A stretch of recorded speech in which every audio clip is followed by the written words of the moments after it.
حي على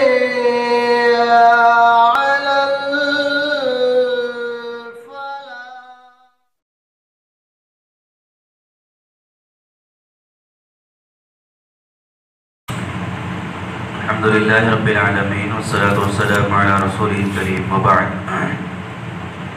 أعوذ بالله من الشيطان اللعين الرجيم من همزه ونفثه ونفخه. بسم الله الرحمن الرحيم. فأتموا الحج والعمرة لله فإن أحصرتم فما استيسر من الهدي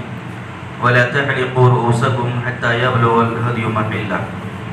فمن كان منكم مريضا أو به أذى من رأسه ففدية من صيام أو صدقة أو نسك فإذا أمنتم فمن تمتع بالعمرة إلى الحج فما استيسر من الهدي فمن لم يجد فصيام 3 أيام في الحج و7 إذا رجعتم تلك 10 كاملة ذلك لمن لم يكن أهله حاضر المسجد الحرام فاتقوا الله واعلموا أن الله شديد العقاب. پچھلی آیتوں کے اندر اللہ رب العالمین نے اللہ کے راستے میں جہاد کے احکامات اور اس کی چند مسائل ایمان والوں کو بتلائے. اس کے بعد اللہ رب العالمین نے حج کے خاص طور پر احکامات ان آیتوں کے اندر بیان فرمایا کہ وَأَتِمُّوا الْحَجَّ وَالْعُمْرَةَ لِلَّهِ کہ تم اللہ تعالیٰ کے لیے حج اور عمرے کو مکمل کرو. فَإِنْ أُحْصِرْتُمْ اور اگر تم کو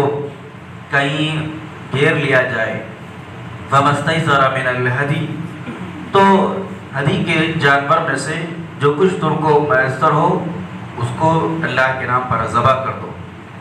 وَلَا تَحْلِقُوا رُؤُوسَكُمْ حَتَّى يَبْلُغَ الْهَدْيُ مَحِلَّهُ اور اپنے سروں کو نہ مڈاؤ جب تک کہ ہدی کا جانور قربان گاہ تک نہ پہنچ جائے. فَمَنْ كَانَ مِنْكُمْ مَرِيضًا أَوْ بِهِ أَذًى الا یہ کہ تمہیں کا کوئی آدمی بیمار ہو جائے یا اس کے سر میں کوئی ایسی بیماری ہو جائے کہ جس کی وجہ سے اس کا سر منڈانا پڑ جائے. فِدْيَةٌ مِّن صِيَامٍ أَوْ صَدَقَةٍ أَوْ نُسُك تو اس کے لیے فدیے کے طور پر روزہ ہے یا صدقہ ہے یا قربانی ہے. فَإِذَا أَمِنْتُمْ اور اگر جب تم امن کی حالت میں ہو فَمَنْ تَمَتَّعَ بِالْعُمْرَةِ إِلَى الْحَجِّ اور تم میں کا کوئی آدمی عمرے سے لے کر حج تک تمتع کرے فَمَا اسْتَيْسَرَ مِنَ الْهَدِيِ تو اس کو ہدی کے جانور میں سے جو کچھ میسر ہے ذبح کرنا چاہیے. فَمَنْ لَمْ يَجِدْ فَصِيَامُ 3 أَيَّامٍ فِي الْحَجِّ و7 إِذَا رَجَعْتُمْ اور اگر ہدی کا جانور نہ پائے تو 3 روزے حج کے ایام میں حج کے وقت رکھے اور 7 روزے حج سے لوٹنے کے بعد رکھے. تِلْكَ 10 كَامِلَةٌ یہ 10 مکمل تعداد ہے. ذَلِكَ لِمَنْ لَمْ يَكُنْ أَهْلُهُ حَاضِرِ الْمَسْجِدِ الْحَرَامِ اور یہ ان لوگوں کے لیے ہے کہ جو مسجد حرام کے اندر رہنے والے نہ ہوں. وَاتَّقُوا اللَّهَ وَاعْلَمُوا أَنَّ اللَّهَ شَدِيدُ الْعِقَابِ اللہ تعالیٰ سے ڈرو اور یہ بات جان لو کہ اللہ رب العالمین سخت عذاب دینے والا ہے.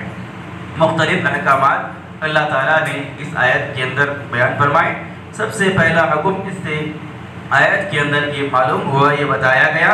کہ جب حج اور عمرے کا ارادہ کر کے احرام باندھ لیا جائے تو پھر حج اور عمرہ مکمل کرنا ضروری ہے اور لازم ہے. جب حج اور عمرے کی غرض سے احرام باندھ لیا جائے حج کی غرض سے یا عمرے کی غرض سے احرام باندھنے کے بعد حج کا ادا کرنا یا عمرے کا مکمل کرنا یہ لازم اور ضروری ہے. پھر فرمایا کہ فَإِنْ أُحْصِرْتُمْ اگر حج کا عمرے کا احرام باندھ لیے اور اگر حج کو پہنچنے سے پہلے یا عمرے کو جانے سے پہلے کسی مقام پر آپ کو روک لیا جائے دشمن کی خوف کی وجہ سے آپ رک جائے یا حالات ایسے ہیں کہ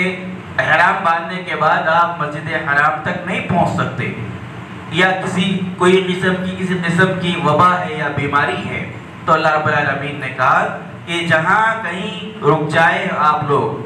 وہیں پر قربانی کا جو جانور ہے قربانی کا جانور ذبح کر دیں، جیسا کہ اللہ کے نبی صلی اللہ علیہ وسلم نے سن 6 ہجری کے اندر کیا تھا۔ سن 6 ہجری میں نبی کریم صلی اللہ علیہ وسلم صحابہ کرام کے ساتھ مدینے سے عمرے کی غرض سے نکلے، حدیبیہ کے مقام تک اللہ کے نبی آ کر پہنچے۔ حدیبیہ کے مقام پر اللہ کے رسول صلی اللہ علیہ وسلم کو اور صحابہ کرام کو کفار و مشرکین نے روک دیا اور عمرہ کرنے کی اجازت نہیں دی، تو اللہ کے نبی صلی اللہ علیہ وسلم وہیں حدیبیہ کے مقام پر آپ صلی اللہ علیہ وسلم نے جو جانور ہدی کے آپ کے ساتھ تھے، قربانی کے آپ کے ساتھ تھے، اللہ کے نبی نے قربانی کے جانوروں کو وہیں پر ذبح کیا، اور پھر دوسرے سال اگلے سال سن 7 ہجری میں اللہ کے رسول صلی اللہ علیہ وسلم نے اس عمرے کی قضا کی۔ اس سے معلوم ہوا کہ حج اور عمرہ کہ جب احرام اگر باندھ لیا جائے اور اگر کسی مجبوری کی بنا پر حج اور عمرہ نہ پہنچا جائے تو اس مقام پر ایک جانور کا ذبح کرنا بھی ضروری ہے فدیے کے طور پر، اور اگلے سال جب کبھی موقع ملے اس عمرے کی یا اس حج کی قضا بھی لازم اور ضروری ہے۔ پھر فرمایا کہ وَلَا تَحْلِقُوا رُؤُوسَكُمْ حَتَّى يَبْلُغَ الْهَدْيُ مَحِلَّهُ۔ ایک بات اس سے یہ بھی معلوم ہوئی کہ حج کرنے والا یا عمرہ کرنے والا اپنا سر اس وقت تک نہ مڑائے کہ جب تک وہ مسجد حرام تک نہ پہنچ جائے، حج اور عمرے کے ارکان کو ادا کرنے تک اپنے سر کو نہ مڑائے۔ لیکن اگر کوئی ایسی بیماری لاحق ہو جائے، کوئی ایسی تکلیف سر کے اندر لاحق ہو جائے کہ جس کی وجہ سے حج اور عمرے کے ارکان ادا کرنے سے پہلے ہی آدمی کے سر کو مڑانا پڑ جائے، ایسی صورت میں اللہ رب العالمین نے اس کا فدیہ بیان کیا کہ اس آدمی کے لیے فدیہ دینا ہے۔ اس کا فدیہ کیا ہے؟ 3 دن کے یا تو وہ آدمی روزے رکھے، یا 6 مسکینوں کو کھانا کھلائے، یا پھر ایک بکری کو ذبح کرے۔ یہ 3 قسم کے فدیے اللہ تعالیٰ نے اس آدمی کے لیے رکھے کہ جو آدمی حج یا عمرے کے ارکان ادا کرنے سے پہلے ہی کسی بیماری کی وجہ سے یا کسی مجبوری کی وجہ سے اپنے بال کو مڑا دیتا ہے، اپنے سر کو اگر اس کو مڑانا پڑتا ہے تو اس سر کو مڑانے کے بدلے میں فدیے کے طور پر یا تو 3 دن کے روزے رکھے گا، یا اگر روزے نہیں رکھنا چاہتا تو 6 مسکینوں کو وہ کھانا کھلائے گا، اور اگر کھانا کھلانا نہیں چاہتا تو پھر ایک بکری کو اللہ کے راستے میں ذبح کرے گا، ایک بکری کا دم دے۔ پھر اللہ نے فرمایا کہ فَإِذَا أَمِنْتُمْ، اور اگر یہ تو ایسے حالات تھے کہ جس میں مجبوریاں ہوں، لیکن اللہ نے کہا کہ اگر کوئی ایسے حالات ہو کہ اس میں امن ہو، چین و اطمینان ہو، کوئی مجبوری کی حالت نہ ہو، اور اگر کوئی آدمی حج تمتع کرنا چاہتا ہے، یعنی عمرہ اور عمرے سے لے کر حج تک کا وہ آدمی احرام باندھتا ہے۔ بنیادی طور پر حج کی 3 قسمیں ہیں، 3 قسم کا حج ہوا کرتا ہے۔ ایک حج ہے حج افراد، دوسرا حج ہے حج قران، اور تیسرا حج ہے حج تمتع۔ حج افراد کا مطلب یہ ہے کہ آدمی صرف حج کا احرام باندھے گا اور اس میں صرف حج ہوگا، عمرہ نہیں ہوگا، اس کو حج افراد کہا جاتا ہے۔ دوسرا ہے حج قران۔ حج قران کے اندر حج کرنے والا آدمی حج اور عمرے کا احرام ایک ہی ساتھ باندھے گا، عمرے کی بھی نیت کرے گا اور حج کی بھی نیت کرے گا، ایک ہی ساتھ حج اور عمرے کا احرام باندھے گا، یعنی عمرہ بھی کر لے گا اور عمرے کے بعد حج بھی کر لے گا اسی احرام کے اندر، احرام نہیں کھولے گا عمرہ کرنے کے بعد، اس کو حج قران کہا جاتا ہے۔ اور تیسرا حج ہے حج تمتع۔ اس کا مطلب یہ ہے کہ آدمی اس کے اندر بھی عمرہ اور حج کی نیت کرتا ہے، لیکن اس میں قران اور تمتع کے اندر فرق یہ ہے کہ تمتع کرنے والا آدمی صرف پہلی مرتبہ عمرے کی نیت سے احرام باندھتا ہے اور حرم پہنچتا ہے، عمرہ کر لیتا ہے، عمرہ کرنے کے بعد وہ اپنے احرام کو کھول دیتا ہے، اس کے بعد جب حج کرنا ہوتا ہے 8 ذی الحجہ کو پھر دوبارہ وہ حج کا احرام باندھتا ہے، اس کو حج تمتع کہا جاتا ہے۔ تو یہ 3 قسم کا بنیادی طور پر حج ہے۔ تو اللہ تعالیٰ نے اس آیت کریمہ کے اندر حج تمتع کی مثال بیان فرمائی کہ جو آدمی حج تمتع کرنا چاہتا ہے فَمَن لَّمْ يَجِدْ فَصِيَامُ 3 أَيَّامٍ فِي الْحَجِّ، اور حج تمتع کرنے والا آدمی اس کے لیے لازم ہے کہ وہ